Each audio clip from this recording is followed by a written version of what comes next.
Okay, I've been challenged by Angela Kosan for the ALS Ice Bucket Challenge. Angie had this little wimpy bucket. I guess it was the biggest bucket that she had, so I had to think of what the biggest bucket I had.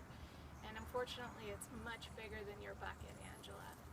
I actually needed some help. Got my mom here with the ice, Dad manning the bucket back there on the tractor, and Chip is filming.